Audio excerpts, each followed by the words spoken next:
Hello class, this is Mr. Hansen, and today we have three very important topics to cover in American history. The first is the Great Depression, the second, Franklin Delano Roosevelt, and lastly, the New Deal. I'm going to start by handing out a worksheet based on the New Deal discussion we're about to have. The class is going to fill out all the blank questions that are provided on the worksheet, and you'll get all the answers from what I say or what appears on the PowerPoint presentation.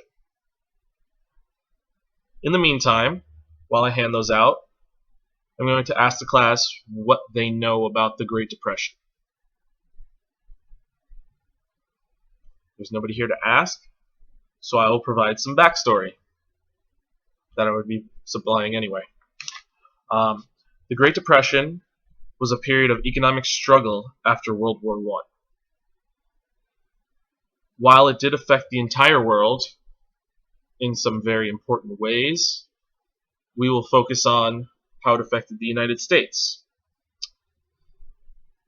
In 1929, there was a stock market crash. The economy had been declining for quite some time, and a lot of people were hearing rumors that banks were going out of business and there wasn't enough money.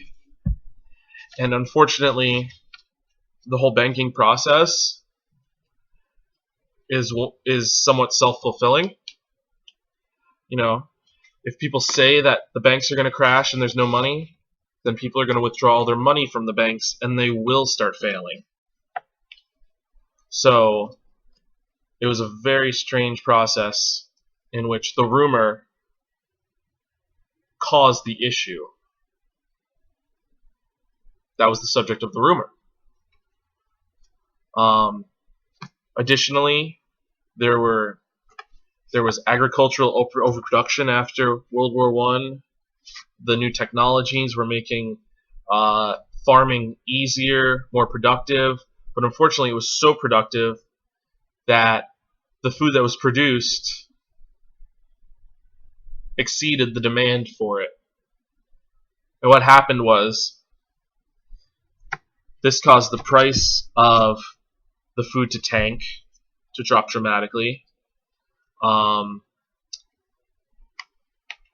it caused drops in production, and it actually affected the employment rate because farmers weren't able to sell the products that they worked on, so they weren't able to keep the employees on, and this ended up causing ripples that affected the industrial regions of the country, the urban environments. It caused a backlash throughout the entire country. In addition to the economic issues, there were political issues that also exacerbated the economic problems in America at the time. President Herbert Hoover followed a very hands-off approach towards businesses. He didn't believe in many government regulations to keep an eye on businesses and make sure things were running smoothly, properly, treating the workers properly. And what that caused was very few regulations over companies and what they could do and how they could pay, which actually brings us back to economic issues, which is it caused an ever-widening gap between the rich and the poor.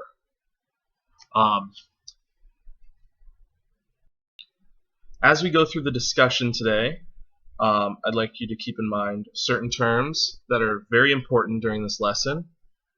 For the Great Depression, deflation. The election of 1932,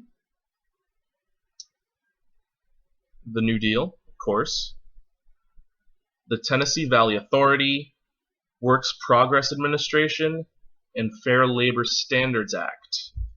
Now, you're going to find out what all of these mean either through the lecture I provide or the PowerPoint that starts with this page and looks much prettier on the computer in color. And with that in mind, let's begin the lesson.